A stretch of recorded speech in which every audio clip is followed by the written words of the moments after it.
one of the issues that I have been working on for several decades is how to introduce culture and society in therapeutic practices, in clinical practices, and I have tried to get away from the traditional cultural competence courses who give a list of almost of formulas about the characteristics of each group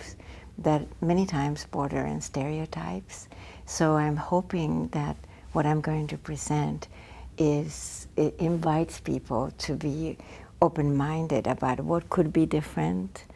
culturally, what could be different sociopolitically for our clients than for ourselves, but that is not applied as a stereotype formula, but as an invitation to ask with curiosity and respect in certain areas that are sort of universal areas rather than very culture specific.